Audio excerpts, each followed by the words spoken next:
This is steep, isn't it? That's got to be too steep. Hang on a minute. Oh my God.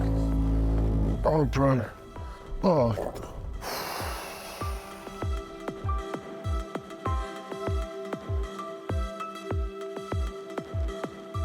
How's it going, mate? You alright? Oh, yeah. Good to see you. Boy. How's it going? Yeah, not bad. Fancy a bit of off-roading? Yeah, let's go. We drive into the sky. Oh, mate. Jeez. Henry. At what point in your career did you realise you had diabetes? How long have you known? I got it when I was 18. It was weird. Me and my mate at school, we had the flu, and we were both proper ill for a couple of days, and then had a day off school, that was the one day I had off school in my whole life. Really? So, my mate Ollie, it all hit him quite quickly, and he got taken to hospital because he was feeling really bad. They did all the tests, and it turns out he had diabetes, and I still felt fine, but the next week he came back into school with his little blood testing kit.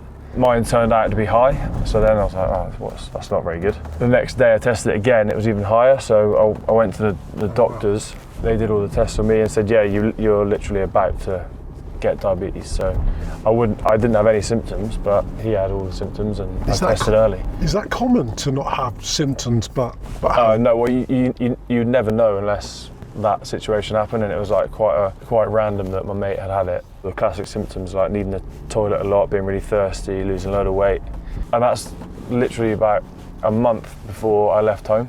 So got that, just trying to manage and figure out what you have to do with all that, and then left home, moved into the academy house.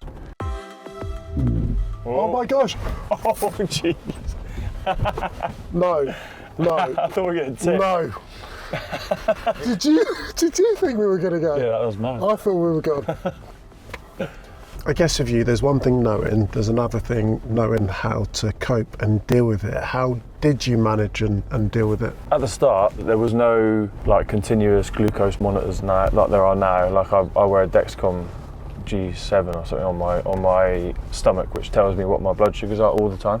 But back then, there was none of that, so I was finger prick blood testing myself sort of 10, 12 times a day. What? Yeah, it was pretty constant, and then just having to inject. But the thing with that is, it tells you what your levels are, but it doesn't tell you what direction they're going in, or you just literally get a snapshot of what it is.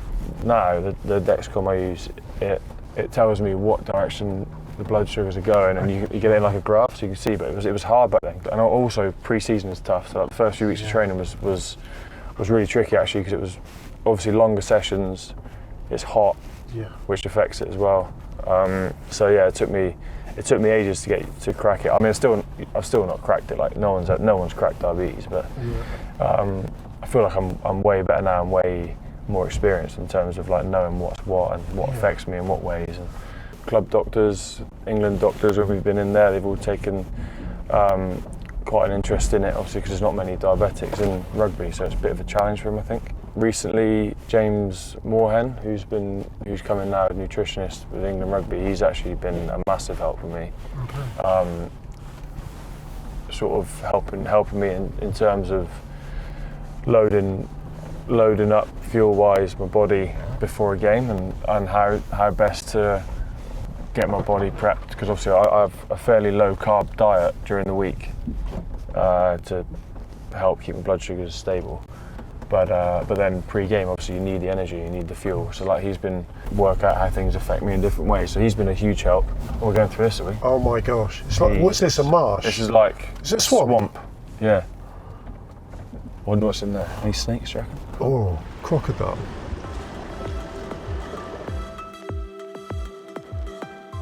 You're very open and you talk about it, and it's very visible. It's a good, healthy reminder for people who are either unaware or should check themselves. I guess, do you see the importance in you being as open as you can be in order to be able to support other people out there? Yeah, I think now I do see the importance of that. I mean, I actually didn't think about it at all. I mean, I didn't say anything to anyone until I think I was about 23, maybe 24. Okay. But then I actually just randomly, accidentally said it in an interview.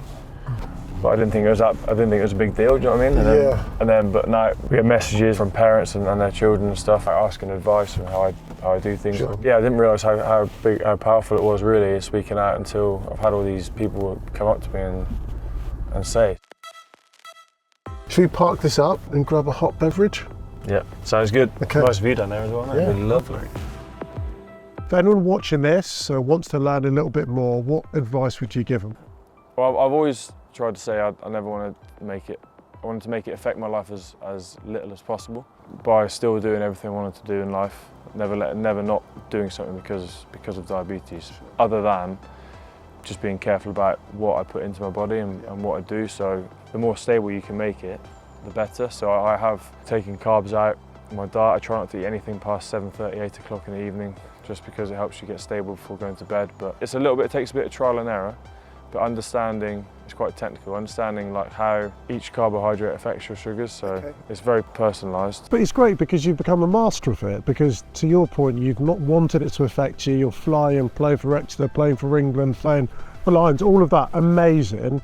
But I guess the better you can understand what it is you're dealing with, the better you can be on top of it. Yeah, I guess so. And I guess probably my overriding message would be never let it stop you doing anything you want to do. That's right. Because it doesn't affect how quick you can run or like how strong Yeah. you can be. Yeah. It doesn't affect anything like that. As long as you are on top of your sugar levels and and where you are, I'm just the same as you. Do you know what I mean? If my blood sugar is fine, I'm no different to you. So yeah, don't let it stop you doing what you want to do in life.